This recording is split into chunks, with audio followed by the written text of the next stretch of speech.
Who would have known that West Virginia's oldest four-year degree college will be in a college town quiet enough to pass for a retirement community? I'm Wayne Worth, and you're watching On the Road in West Virginia, R55 County's Brooke County.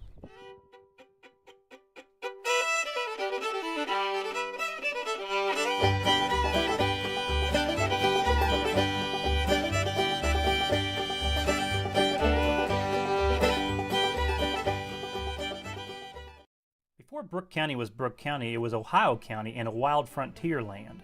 Now I say wild not because of the abundant wildlife, but because of the vast quantities of unclaimed land and the fighting between the Native Americans and white settlers that took place to claim these lands. Many of the early white settlers into the region were either Revolutionary War veterans looking to claim 400-acre land deeds, or patents as they called them back then, or were settlers prior to the American Revolution who were trying to avoid the war. The road back in the 1780s and 90s that led to what we call Brooke County today was called Washington Pike, and it was so rough that even a horse would have a hard time crossing it without breaking a leg. Now, after Brooke County was created in 1796, a man named Charles Prather, who owned almost 500 acres of land in what is now today Wellsburg, petitioned Ohio County to have the county seat named Charlestown after him. This sort of flied until 1816, when it was changed to Wellsburg to avoid confusion with Charlestown, West Virginia in Jefferson County. What is ironic, though, is the new name Wellsburg was named after Prather's son-in-law, Alexander Wells. Funny how politics worked in the 19th century. One relic that tells a story of the town's early history is Miller's Tavern, built here in 1798. Now, taverns can tell a lot of stories, some that we probably don't even want to hear. However, in the case of Miller's Tavern, it was mainly constructed to provide temporary lodging to people who were distributing products down the Ohio River to southern markets. Now, it's important to understand that Wellsburg during the early part of the 19th century was a warehouse town. So it may have helped that the owner of the tavern also owned and operated one of the warehouses along the Wellsburg Wharf, which was mainly a landing for flatboats along the Ohio River. Drover's Inn, which is today a really nice restaurant on Route 27, also provided lodging to mainly drovers, or stockmen who were moving their livestock along Washington Pike. Now, Wellsburg went from being an early commercial warehousing town to a major glass hub. The first glass house, Duval Glass, which was the first glass house west of the Allegheny Mountains, was established in 1813, and since then, 39 glass companies in Brooke County alone followed suit. One of the most notable glass factories in the county was the former Brooke Glass Company, which specialized in hand-painted lamps. The building was built in 1879 and still stands today.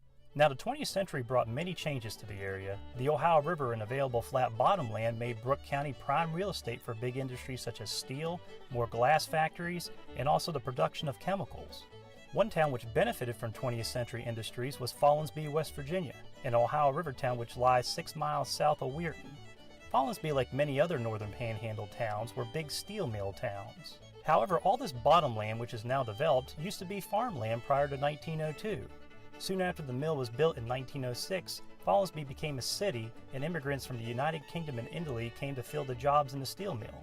By 1930, the city had a population of almost 5,000. Today, the town has a population of around 2,900. Although the Follinsby mill was sold a few times, it still operates today. Now, I couldn't end the story of Brooke County without talking about Bethany College and Alexander Campbell, or as my former college West Virginia history professor calls him, Big Al Campbell. Now, Bethany College, located in the bustling college town of Bethany, or should I say the quiet village of Bethany, was granted a charter by our sister Virginia in March of 1840. Of course, that was back before we broke ties with Virginia. From the beginning, Bethany College has always provided four-year college degrees, which is the oldest such institution in West Virginia of its kind to even do that.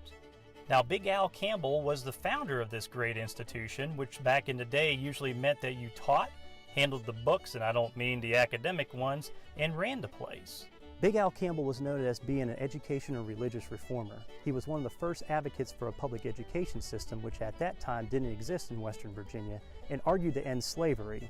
He even served as the first postmaster in Bethany, and then he died in 1866, and he was buried beside his mansion on the outskirts of town. I'm Wayne Worth, and until next time, always remember, what we value and hold true in our lives today came from events that happened yesterday. And it's when we begin to understand the events of yesterday that we embrace today, and it makes tomorrow a little less of a mystery. That's good. That's good. This is too good. All right. Okay, ready?